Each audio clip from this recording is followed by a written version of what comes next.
All right, go ahead, young man. All Beautiful. right, welcome back, ladies and gentlemen, to now episode 7 of the Bear Down Breakdown podcast. This is a bit of an impromptu one, but we're able to get a familiar face. Our first repeat guest, Mr. Zack Pearson, is coming back Yes. on the show. That's going to be fun. And holy crap, look who's here right next to me.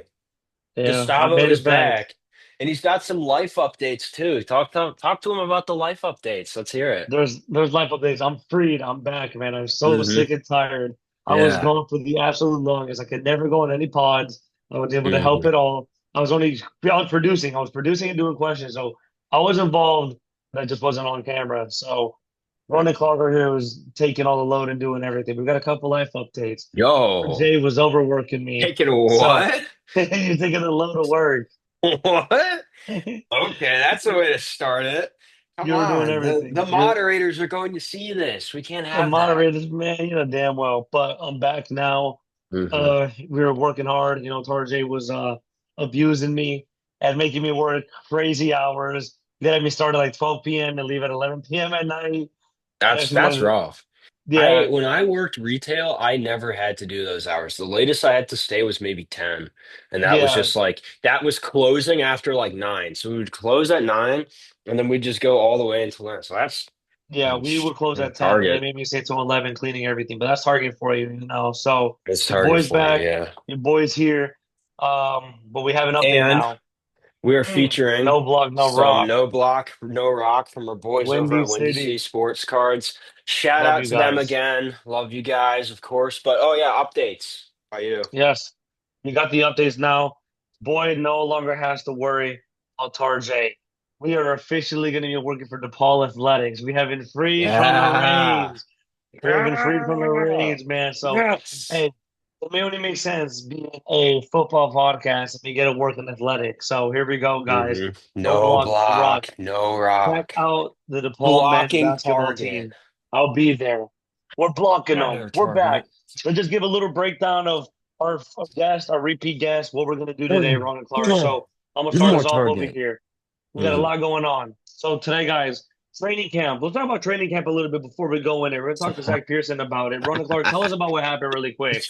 Oh Lord, we've experienced easily the worst ticket sales strategy I've ever seen by any organization ever. The Chicago Bears completely screwed all of their fans over. That's just us. Scalpers. Yeah, which is us normal fans who just wanted to go there. They should have made it like payment. Like you should have had to pay for those tickets. But the fact is, anything that's free, that's high value, people are going to resell. I actually had a bit of a brief conversation with Keek on the mic about this. And I was talking with him and I was like, he was kind of confused, like, oh, why is everybody reselling it? Well, it's kind of basic economy, which I just learned about. Oh, but it's like supply and demand. When you have something that's high value and you get a bunch of it for free or it's available for free, guess what's going to happen? It's going to get resold and it's going to go up, up, up, up, up. Nothing that is free and that's high Oh value god. stays free, or at least Yeah. stays free and high value.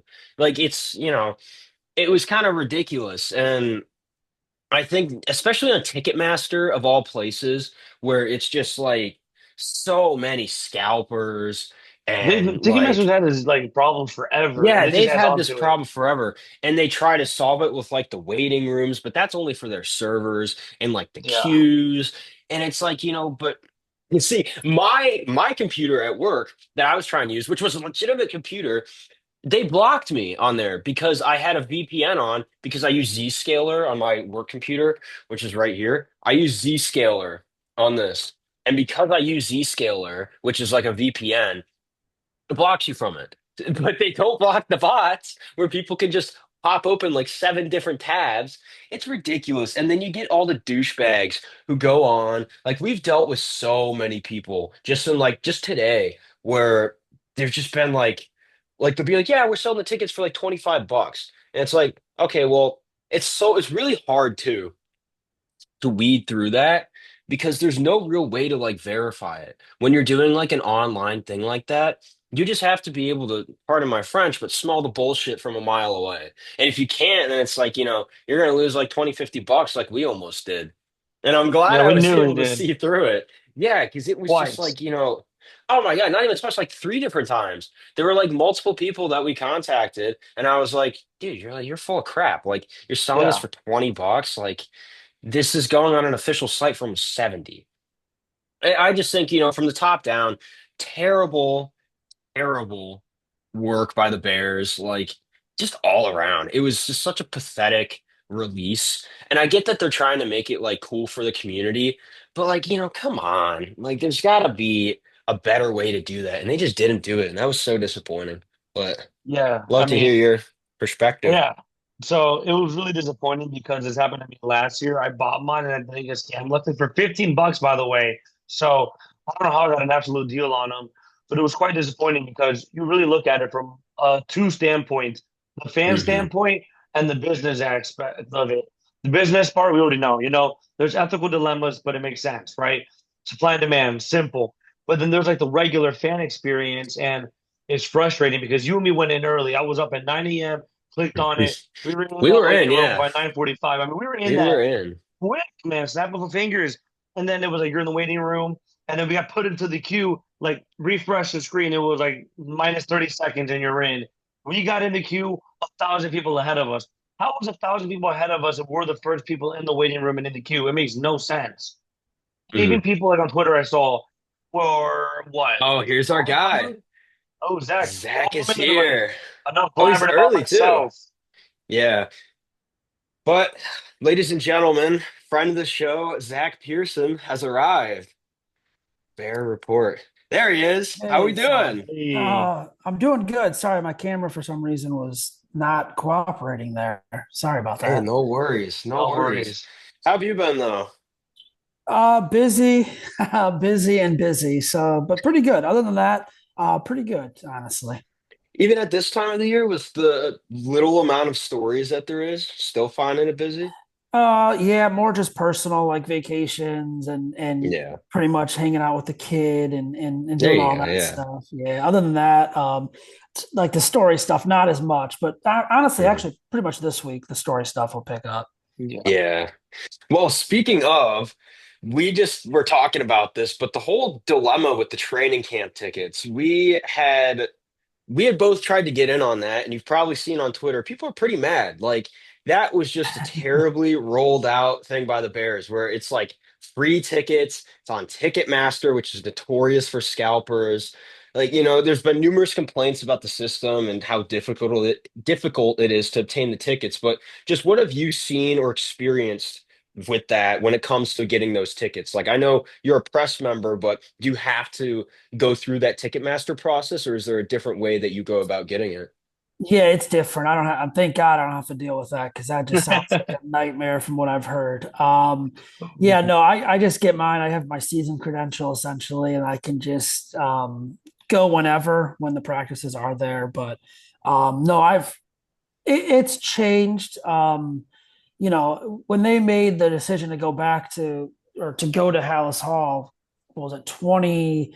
It was supposed to be 2020, then COVID kind of threw all that, for a loop, and they actually had no fans, and even like the media in 2020, we were like very limited access, couldn't go inside, had to be separated, all that stuff. But it makes sense, and it's easier for us to get there and the players and the coaches, but at the same time, like the fans getting there, it's a mess, honestly. It's You have to park at the mall and take a shuttle. It's not as big as like Bourbonnais or even Platteville was. I went to Platteville when I was a kid. But like Bourbonnais was so much bigger. There was so much more room for everyone. It was first come, first serve. They did. I mean, I remember a couple times they sold out at Bourbonnais where they just reached capacity.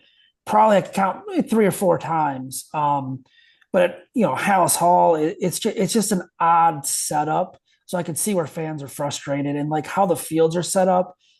You really like in the back part of it, there's two fields. So you really don't, there's bleachers on one field, like one set of bleachers, and the rest of the bleachers are in the end zones, and there's bleachers in the corner. So if you're in the corner and they're on the far field, you don't see anything during practice. So it's a total nightmare, and I hope they eventually fix it and figure it out. I know, like, I can say they are aware of like the issues with Ticketmaster and like how the setup is, but we'll see. Fingers crossed, I guess. It obviously didn't happen this year.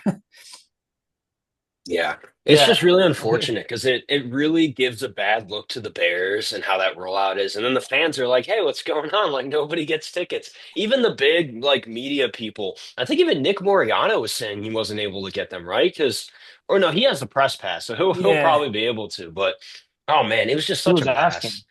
it's Yeah. it's it's just it's like it's a nightmare, and like it's with anything these days with tickets or sneakers or like any like release for anything. It's all bot control now. I mean, I'm not saying it's 100% the case here, but it's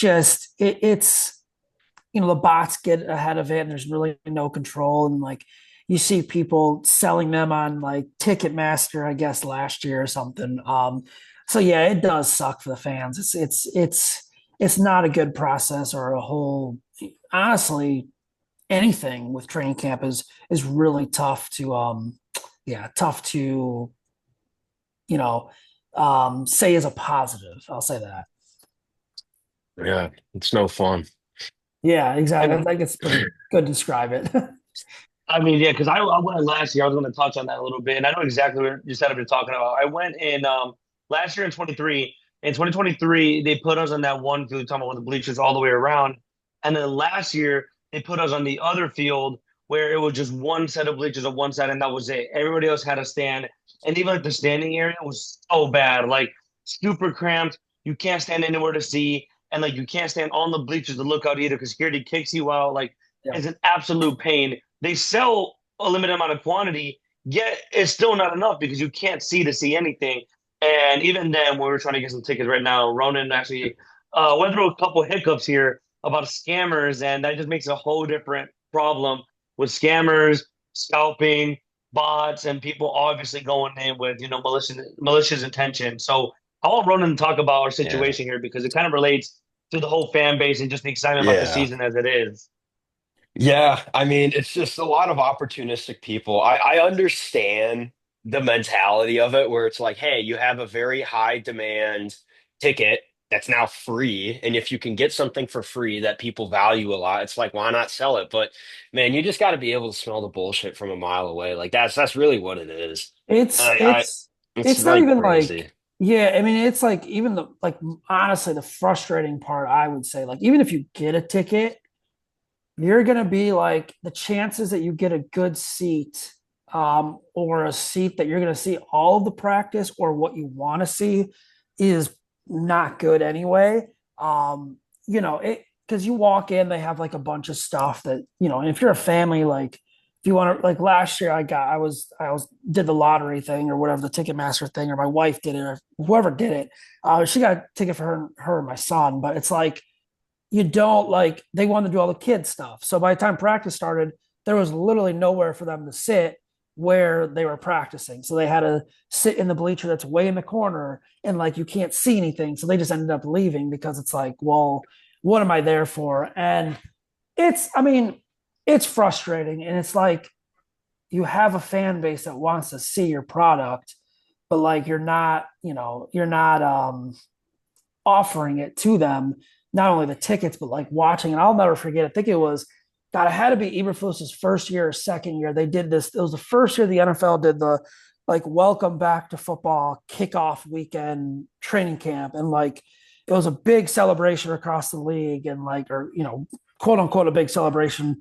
And I'll never forget, they're on the backfields, and we're standing there and they're practicing on the far field, and they have one little bleacher there, that they have the family bleacher for the players, and then they have the media bleacher and the quarter bleachers. And Matt Eberflus walks over and he does his little speech, and he does the whole like Eberflus, where he's like pronouncing his last name. We're all like, what's going on? And he's like, yeah, thank you for coming out. We really appreciate the fans. The fans make this and all this, and like praising the fans. And he goes, all right, we're going back to practice. And they practice on the far field away from the fans. So like, to me, that's just like not being self-aware. for whoever set that up. But I mean, it's even like for us, like in the media, I mean, I don't want to complain because I get to go, but like we have hard vantage points when they're practicing on the far field, way down at that end. We're only allowed to stand here. And I remember like my first 2 to 3 years doing this, we were at Bourbonnais, you could walk the sidelines.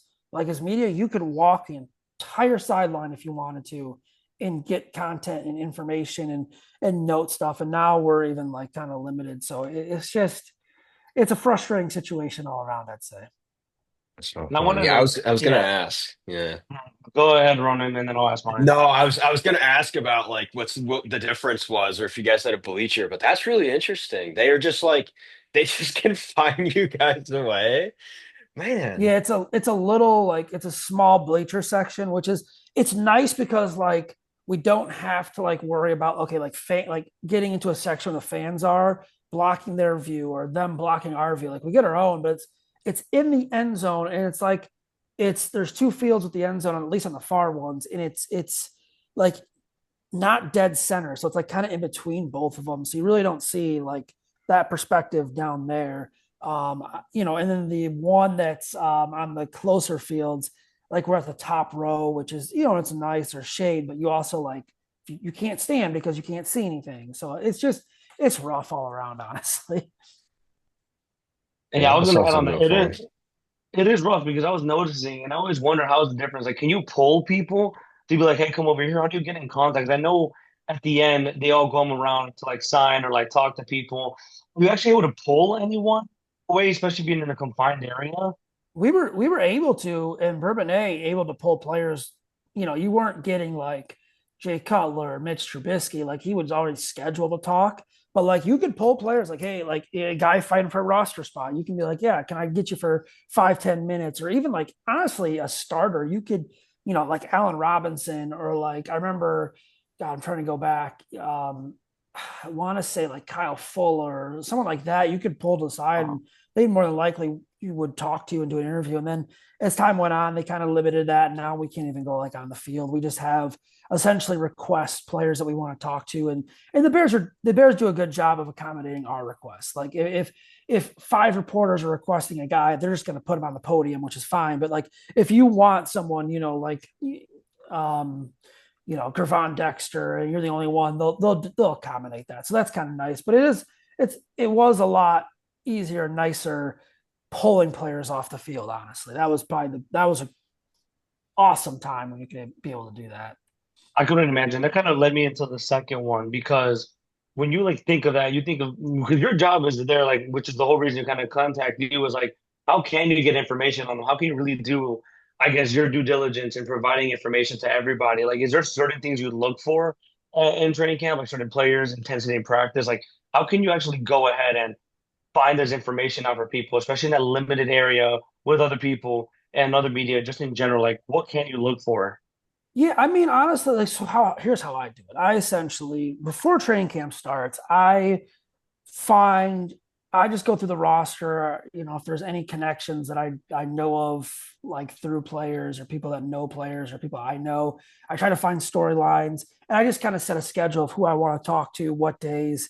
I try, most of the times I try to get a player every day because all the stuff that's like when Ben Johnson talks or Richard Hightower, Dennis Allen, or whoever the player talks in the podium, that stuff's online. Like the stuff that I like is to be able to talk to players and kind of navigate that. So you just kind of have to just watch the practices. You have to note everything. I go through a full notebook in a training camp, and then I'll go through a full notebook in the regular season when practices are limited. That spans 5 months, but like training camp, which is 3 weeks, I essentially go through a full notebook of just notes and all that stuff during the practices and storylines. What's going on around the NFL, kind of things like that in my eyes. And kind of going off of that, what are you allowed to record? Because I know there are certain times that they have signs everywhere saying like, don't use flash or don't record it. You're not allowed to like hold a video down. Like, what restrictions do they have on you guys? What do you actually allow video you're allowed to share? Like, that's what I've always wondered. How can you post it without getting in trouble, or even if you're allowed to at all? It's just a shooting period, so it's like warm ups. It's usually typically 10 to 15 minutes of starter practice. You get to shoot like the warm ups, the individual drills, and then they tell us like, all right, you're done. The cameras are gone. The cameras actually leave. We can tweet now, which is nice. We can't tweet specific things, but yeah, we can't post any live footage from practice at all unless it's in that in that 10 to 15 minute time slot, which is usually stretching individual warm-ups. It's nothing that you're going to see the highlights of practice. They enforce it with fans, but they try to. But I mean, there's always fans posting footage. Yeah, and I would assume so because I've seen footage and they'll throw, or like I've seen your post, you'd be like, Caleb does a 15-yard dot down the middle, or like an amazing pass 30 on down the field to like Rome, but then like there's no footage at all. Yeah. And like everybody's like, can I get a clip? Can I get a clip? And we're like, well, I don't know. Is there any clips? And I kind of wonder in your perspective, is there any way any clip can be published for that? Like, is there any person that kind of brains a little bit higher or just completely obsolete? Yeah, it's just completely off limits for media. I mean, I'm sure a fan could probably post it and that's fine. And they'll probably, if the Bears see them taking video, they'll probably kick them out. But like, there are fans that do post stuff when they're there. But yeah, it's just totally like media is just not allowed. Like the Bears will post some stuff, but nothing against their social team, but there's stuff. And like, here's what people have to understand, like about training camp. They let a lot of stuff go. The coaches, like when they're doing 11 on 11s or 7 on 7s, specifically 11 on 11. If Caleb Williams is going to get sacked, and I'll use this as an example. A couple of years ago, Justin Fields, pretty much he was sacked. It was an all-out blitz. He was sacked. He rolled out. They blow the whistle or they throw something and like note that it's a sack, but they let the play go. He like uncorks like a 30-yard pass down the field to an open receiver. It's caught. Me and my notebook, I know that's the sack in a real game. They let it go on. Highlights, how they post it is they don't show the sack, they show the throw. So everyone thinks it was a 30-yard completion, kind of stuff like that. And they don't manipulate it on purpose. It's just what they're allowed to show and what they want to show too. So it does that's why I do daily detailed notebooks all the time on training camp. And I note literally everything from what the shoes the players are wearing to what music is playing to who did this, who did that, who's with the first teams. Sometimes on that play, I noted, yeah, that was a sack, but he made a nice throw. So it's just kind of things like that. You kind of just you honestly have to trust the beat reporters. Like there's a lot of stuff, from fans that get posted, and I'm not trying to be like, mean to the fans or an a-holes to the fans, but like there's a lot of stuff that the fans see that fit a narrative, but like there's a lot of stuff that we also see even in closed practices that like you just got to trust the beat reporters. That's kind of like the best thing I could say. We're not out like we don't want to make the Bears look bad. You know what I mean? We're not out there to make the Bears look bad. We're just out there to report kind of what we see. Yeah, but it seems like their propaganda department is on full steam ahead. Yes, it That's gets, crazy. but like you can't like blame them because they're not going to post the team is not going to post a bad unless like it's a crazy interception or something. They're not going to show that sack part, which they shouldn't because it's in-house media essentially. Yeah, and like if you're a smart team, you're going to take those posts of Yes. that the people are putting, and you're going to be like, "Oh, that's a play that they could run." Yeah. Especially if like you find the weaknesses in that play. Yeah, I can see how that would work. But speaking of training camp, just in general, you've already kind of gone into detail of it. But just what are you looking for in this training camp? Are you watching certain players? Like, are they improving? Are you looking at the intensity? Just what are you looking for in general in this coming training camp? Yeah, I mean, I think there's a lot of storylines to follow. I think obviously, the new coaching staff, Ben Johnson, how things are handled, how aggressive they are in training camp, are intense with the practices, how they get on guys, what they're focusing on. They focus a lot on the details early in OTAs and mini camp. I think that's going to continue on into training camp. Obviously, the development of Caleb Williams, they have built around and invested in Caleb Williams again this offseason, with draft picks, free agency moves, hiring Ben Johnson. To me, it's time for him to pay off that investment. So I think, seeing how he does in training camp and what, is he more aggressive? Is he staying in the pocket more? Is he being more decisive? Is he taking the check downs? I'm very interested in that stuff. I think the defense with Dennis Allen is going to be fascinating to kind of watch. I think, we're going to see, can they get a pass rush? How's that secondary going to play against a loaded wide receiver room and a loaded pass catcher room? You have injuries, you have competitions. Obviously, the big ones, left tackle, Braxton Jones, is he going to be healthy enough? I've learned my lesson over the years. Like, yeah, coaches will say, okay, they're going to be healthy for training camp, but I don't believe it until I see that player out there on the field practicing. I've been fooled too much in the past with some of these players, over time. But left tackle battle, backup running back job, backup quarterback job, wide receiver 3, 4, 5, backup safety. What's the rotation of defensive line? There's a third linebacker. There's a lot of fascinating things to kind of watch in this training camp. Yeah, And kind of going off what definitely. you said with running back, it's been the talk of the town. Like, it's obvious, even before pre-draft with Genti and free agency and whatnot. What is your position on it? We've asked other people, and they've all told us what they thought. But that you're going to be there, and you've talked to what you've seen. Have we done enough? Have we done too little? Is it fine? What do you expect, and what do you really see at this position? Yeah, I mean, I think it's clear they wanted to add a running back. And they did add one in the seventh round with Kyle Monangai, which is a deep running back class. But if you look at the draft and when they actually traded back, it gets very interesting because you see, like, they missed on Travion Henderson. That was their guy. That's who they wanted. And the Patriots took him a pick ahead, so they went with Luther Burden, which is totally fine. If Henderson was there, Burden would have been, or if Henderson was there, he would have been that pick where Burden went. Then you look when they traded back, there was a couple running backs taken, 2 to 3 picks, 4 or 5 picks before they were scheduled to pick, and they traded back. There was the kid from Oregon, I believe, that was taken. There's another one, I say maybe a Miami or Florida State back, or Florida back that was taken that before them, or someone. I probably don't remember the team, but they wanted to add a running back, and I think that ship has kind of sailed on having the David Montgomery, Jahmyr Gibbs type of dynamic like they have in Detroit here. It's going to be DeAndre Swift's backfield. He's the workhorse. He's going to get majority of the run at the running back position. Where I think it's intriguing is what happens behind that. From what I know and what I've seen, they really like Roschon Johnson. I think he's a good short yardage back. He's got to stay healthy. Kyle Monangai should get some reps. I know a lot of people are high on him. I was pretty high on him when they drafted him, but it's going to take some time. I think I could kind of see a slow start to him in the season. Maybe as the season goes on, he gets in some more reps. Other than that, what do? They have Travis Homer at special teams, who's going to make the team. Do they keep Ian Wheeler? Is there room to keep Ian Wheeler? What can he offer special teams wise? So, yeah, I think they tried to address it in the offseason, but they just got to a point where, like, okay, they're comfortable with DeAndre Swift.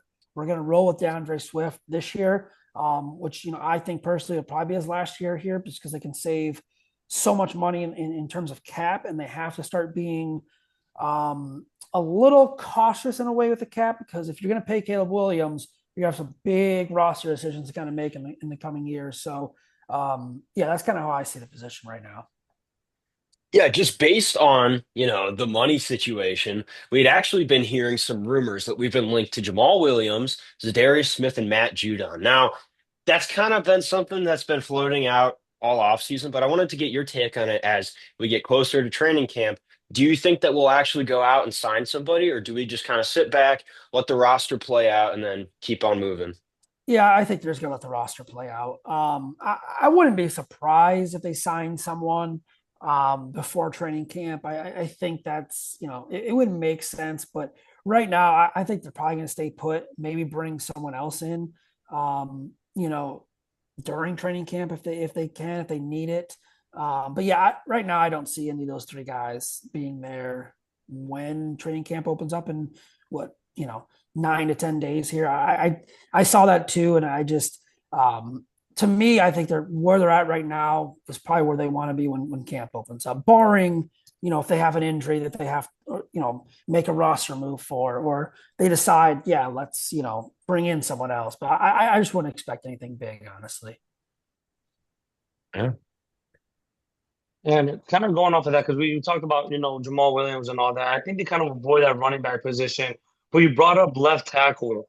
Do you think they're going to do different offensive line combos all training camp? Or do you feel like Ben Johnson's content where he's at and he's really going to focus on the left tackle? Or do you think that whole spot is like up for grabs? Like anybody could just go in there and take it? No, I think it's Braxton Jones and Ozzie Trapillo right now. Like I know like there was a talk of the Darnell Wright moving the left tackle, which the Bears themselves brought up. You know, Ryan Poles and Ben Johnson have mentioned it, but like we have not seen Darnell Wright at left tackle at all in any of the practices. So I imagine they want to keep him at right tackle. I think your four is set right there. The only opening is going to be left tackle, and I think it's going to be something where Ozzie Trapillo has to go win it. I don't think they're going to give it to him right away. I don't think, if Braxton Jones is just who Braxton Jones is and Ozzie Trapillo, kind of struggling, it's going to be Braxton Jones as long as he's healthy. If he's not healthy and he's starting to miss, a week or 2 weeks in the training camp and it kind of lingers into August, and Ozzie Trapillo is getting the first team reps, I lean more Ozzie Trapillo. With Kieran, I think watching OTAs and minicamp, I think Ozzie kind of separated himself from Kieran, and I think Kieran's now probably battling for, swing tackle, left tackle too. Probably, I don't see a spot for him starting unless Braxton's hurt and Trapillo gets hurt, or Darnell Wright gets hurt and Trapillo has to kind of fill in there. I could honestly see Karan at like a backup guard spot. Yeah, I that feel like too. yeah, I feel like he would be better there. I just, you see him how he performed at tackle where he's just like letting people by. He could kind of use that buffer zone of having the center and the tackle next to him just so he can pass people off because he just got beat every time. It was like, Yeah, like it was so bad. yeah. But speaking of new faces, I think Gustavo has a good question about this one. I do. So there was a lot of, not very happy Bears fans out there when we took Ruben Hippolyte, the linebacker, in the fourth round. A lot of people felt like he was a reach, included other individuals that we talked to, like Moriano. They weren't really fans of him, but there's been reports that he's been showing out in practice and that they're really happy how he's performing and that he could be the week one starter, especially with Sanborn's gone. What have you seen and heard, and what are your expectations for him? Yeah, I mean, OTAs and minicamp, players can look really good, but it's no pads. There's no pads at all, so it's easier in my eyes to look good. I think he was fine at OTAs and minicamp. I don't think it was anything where I'm ready to be like, okay, yeah, this guy is your third linebacker. He's going to be an eventual replacement for Tremaine Edmonds down the line. I wouldn't go that far. I think he could surprise some people in camp. He does have the speed, but also, the pads are going to come on, and is he going to be able to move Joe Tooney? Is he going to be able to move someone like Darnell Wright? Like when they get to that second level, what's going to happen in the run game against them? So I think he's more of a project right now. He'll be in the competition for that third linebacker spot behind him, Noah Sewell and Amen Ogunbaga. I can't pronounce that name. I'm sorry. Yeah, I think he's got a shot to maybe make some noise. I wouldn't be like, oh yeah, this guy's definitely going to be a star of this league, or he's going to be a starter no matter what. I think we probably have to wait a little bit to kind of see that. But if he has a strong camp, I wouldn't be shocked by any means. Yeah, and then we just wanted to end off with one more. I don't know if Rona has one after this because I know you got to head out pretty soon. Just in terms of development, especially with the new staff we brought in, what do you see as Austin Booker's role? I'm excited for him personally, and Dennis Allen has brought up his enthusiasm about him. What do you really see him stepping up, and what do you want to see out of him in training camp, especially being an undersized D end in comparison to some other D ends in the league?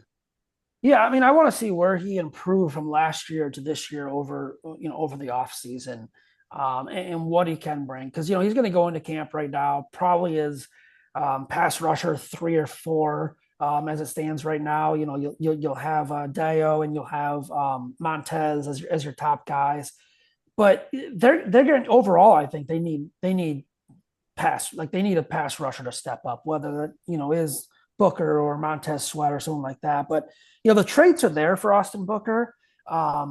It's just getting stronger, getting faster, learning technique. He's got a year under his belt. He didn't play a whole lot last year, but he kind of got an idea of what to expect and how to beat some guys. So I'm just curious what he learned over the offseason, what he worked on, to get ready for this year.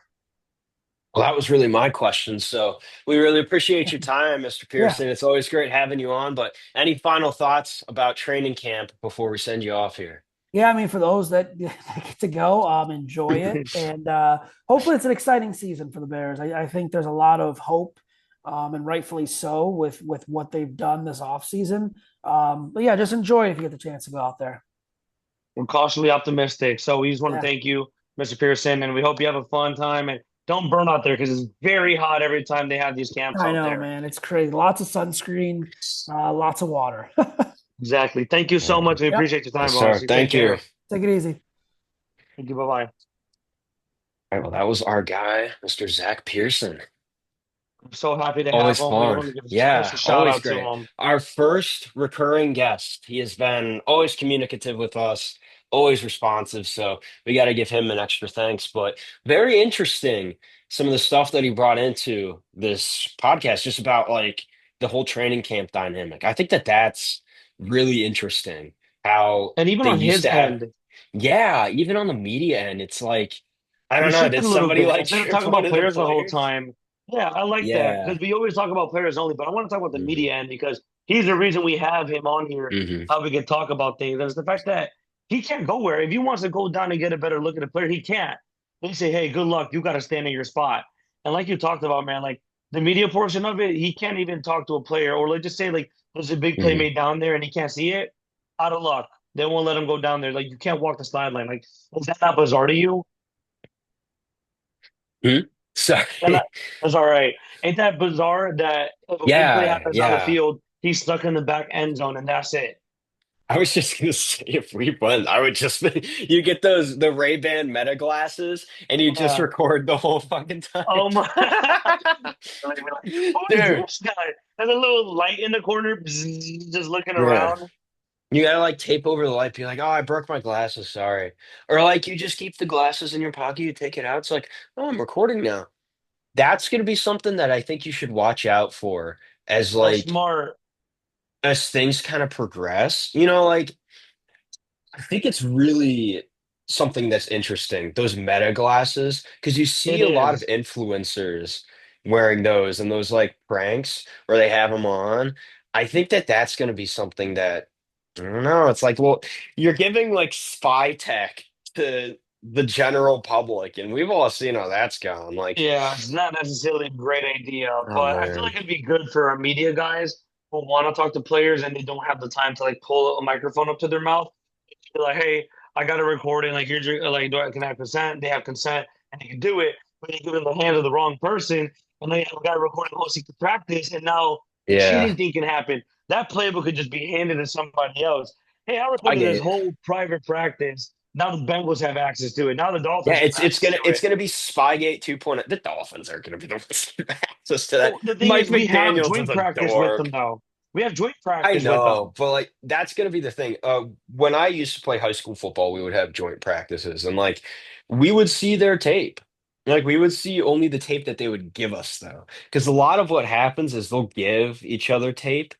Like you have tape that you can publish, and then you have tape that you don't, and it's usually of like just really basic plays, like oh they're just running like a slant over the middle, or oh it's like this curl route, or oh it's a go route.